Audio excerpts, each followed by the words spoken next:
सत्यनारायण भगवान की व्रत कथा का 3रा अध्याय।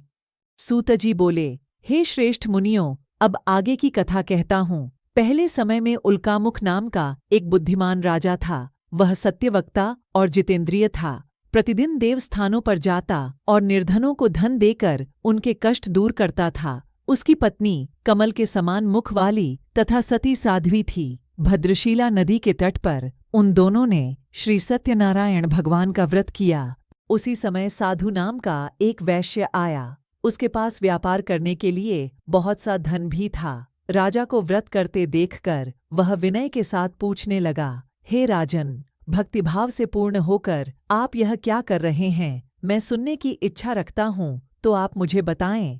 राजा बोला, हे साधु, अपने बंधु बांधवों के साथ पुत्रादि की प्राप्ति के लिए एक महाशक्तिमान श्री सत्यनारायण भगवान का व्रत व पूजन कर रहा हूँ। राजा के वचन सुन साधु आदर से बोला, हे राजन, मुझे इस व्रत का सारा विधान कहिए। आपके कथनानुसार मैं भी इस व्रत को करूँगा। मेरी भी संतान नहीं है और इस व्रत को करने से निश्चित रूप से मुझे संतान की प्राप्ति होगी।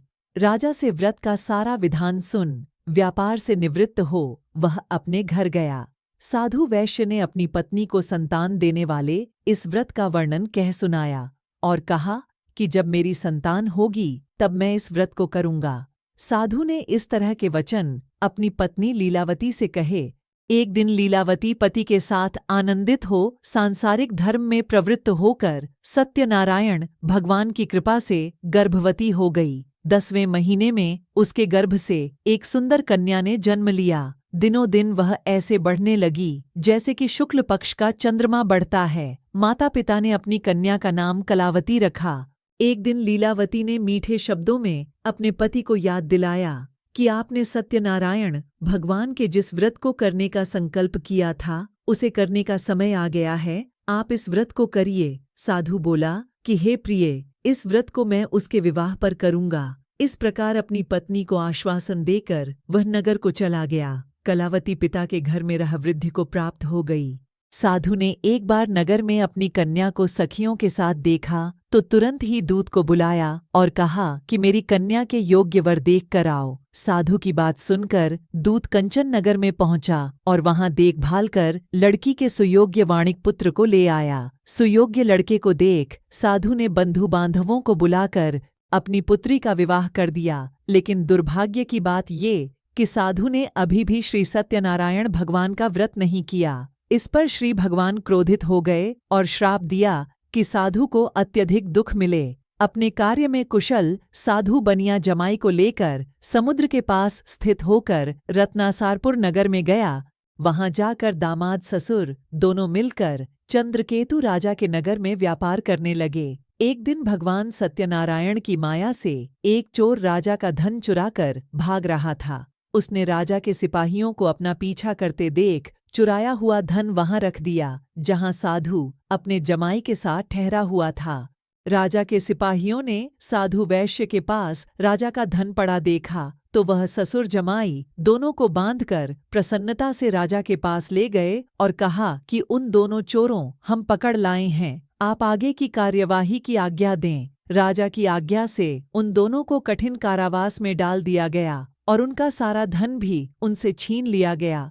श्री सत्यनारायण भगवान से श्राप से साधु की पत्नी भी बहुत दुखी हुई। घर में जो धन रखा था उसे चोर चुरा ले गए। शारीरिक तथा मानसिक पीड़ा व भूख प्यास से अति दुखी हो अन्न की चिंता में कलावती के ब्राह्मण के घर गई। वहां उसने श्री सत्यनारायण भगवान का व्रत होते देखा। फिर कथा भी सुनी। वह प्रसाद ग्रहण कर वह रात को घर वापस आई। माता के कलावती से पूछा कि हे पुत्री, अब तक तुम कहाँ थी? तेरे मन में क्या है? कलावती ने अपनी माता से कहा, हे माता, मैंने एक ब्राह्मण के घर में श्री सत्यनारायण भगवान का व्रत देखा है। कन्या के वचन सुन लीलावती भगवान के पूजन की तैयारी करने लगी। लीलावती ने परिवार व बंधुओं सहित सत्यनारायण भगवान का पूजन किया और उनसे वर मांगा कि मेरे पति तथा जमाई शीघ्र घर आ जाएं। साथ ही यह भी प्रार्थना की कि हम सबका अपराध क्षमा करें। श्री सत्यनारायण भगवान इस व्रत से संतुष्ट हो गए और राजा चंद्रकेतु को सपने में दर्शन दे कहा कि हे राजन, तुम उन दोनों वैश्यों को छोड़ दो और तुमने उनका जो धन लिया है उसे वापस कर दो। अगर ऐसा नहीं किया तो मैं तुम्हारा धन, राज्य व संतान सभी को नष्ट कर दूंगा।